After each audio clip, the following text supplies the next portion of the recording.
Bonjour, buongiorno, bon dia, guten Tag, buenos dias, good day.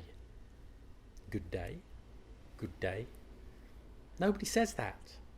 Now, unlike in some other languages, we don't usually say good day in English these days, except perhaps in Australia, I believe. In English, we usually just say hello or hi. But why? Why is English different to other languages?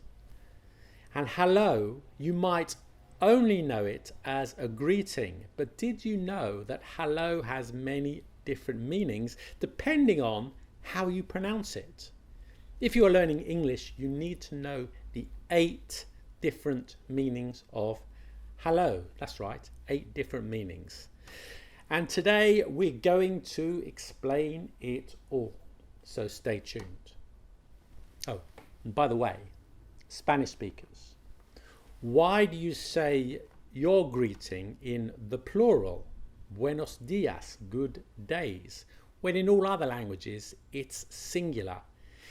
If you know the answer to that, then do let me know in the comments. I'd be fascinated to know the answer.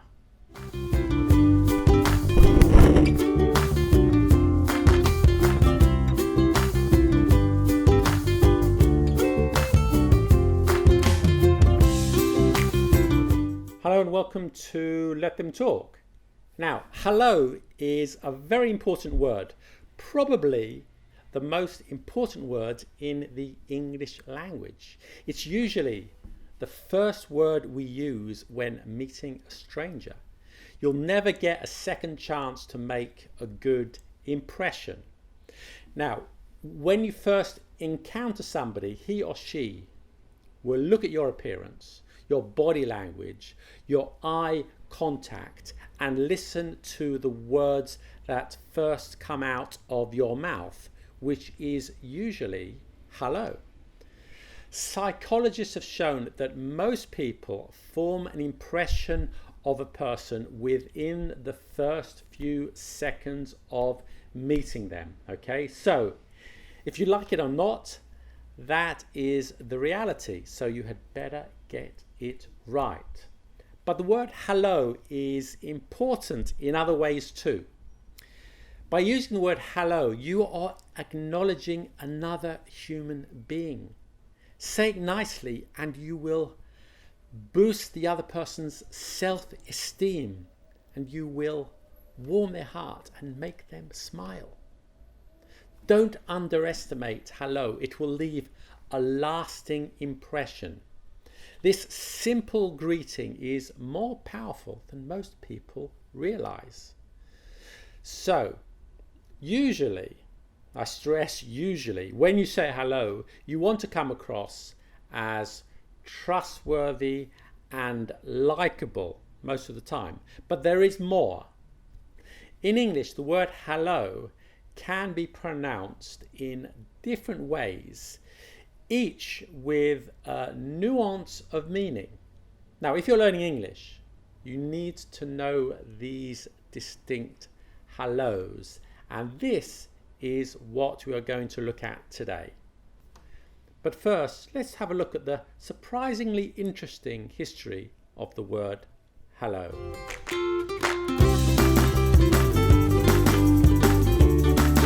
So, using hello as a greeting is relatively new. Before the 1900s, English-speaking people used another word to greet people. When you met someone for the first time, you would say, "How do you do?" And the response would be, "How do you do?" That's right, you respond, "How do you do?" with "How do you do?" You knew that, didn't you? You could say good morning, you could say good afternoon, you could say good evening, or good day. But before being replaced by hello, good day was the standard way of greeting someone. The word hello, or sometimes hello, was in use as far back as the 19th century, but then it had a different meaning. It was used to show surprise. "Oh, hello, why is there a fish in my hat?" or to attract attention. Hello, hello over there. It's me, your Uncle Bob. So the word hello didn't mean hello. So what happened to make the word hello the everyday greeting that we use today?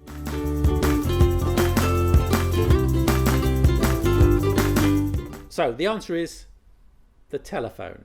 When you pick up the telephone, you say hello. Now you do, but at the beginning it wasn't clear. Nobody knew what to say with this new technology when it was invented. Now, the inventor of the telephone was Alexander Graham Bell. At least he was the first to patent the telephone. And his company sold some of the first telephones in the 1850s. So Alexander Graham Bell recommended that you answer the phone by saying, ahoy hoy, ahoy hoy.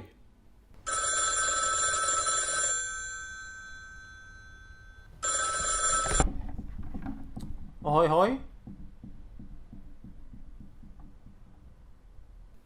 Now, ahoy, if you don't know the word, is a nautical term that you use to greet someone on a ship or on another ship.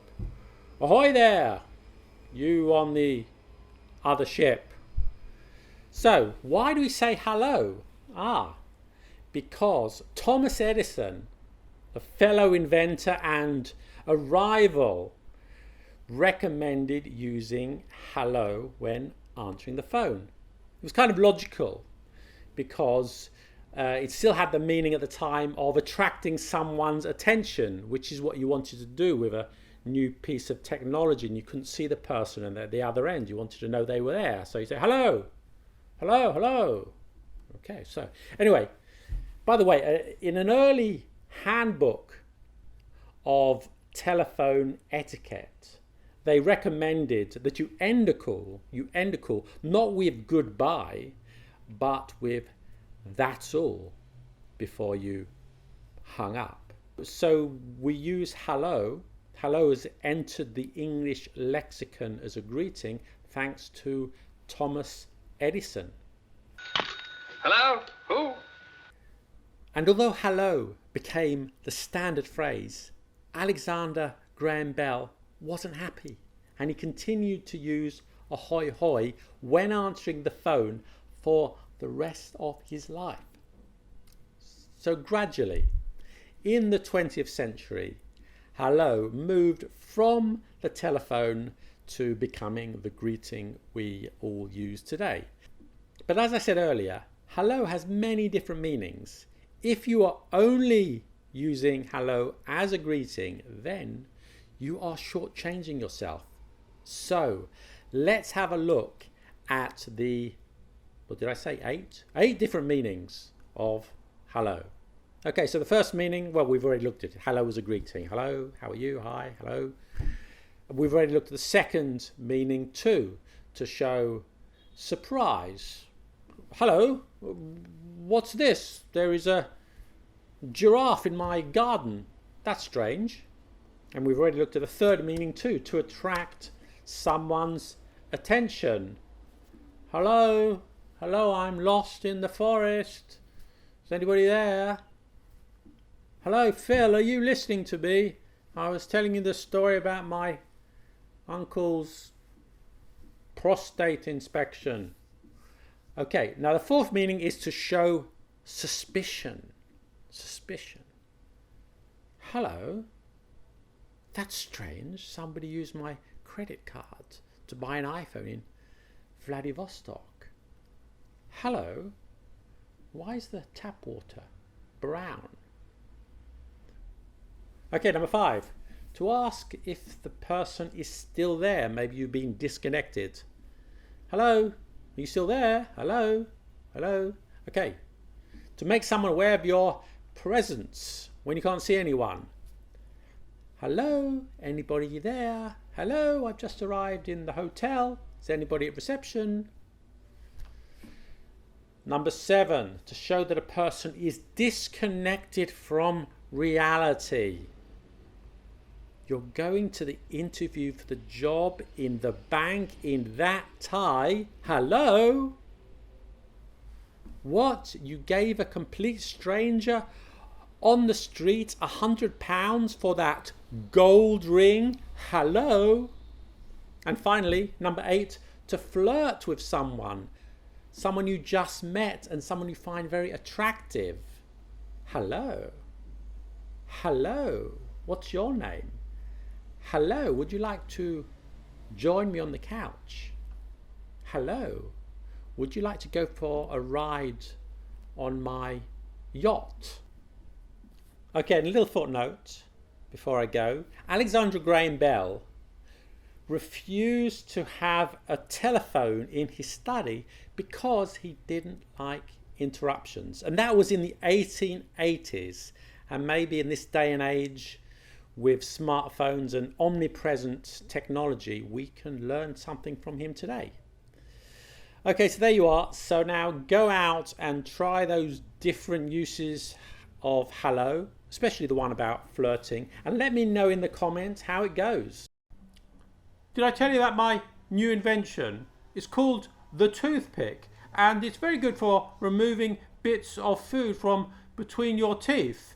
And this month we've got a special offer. For the first 200 people who sign up will get 20% off if they use the code STAYMELLOW, and they get one extra toothpick absolutely free. How can you resist? That is all.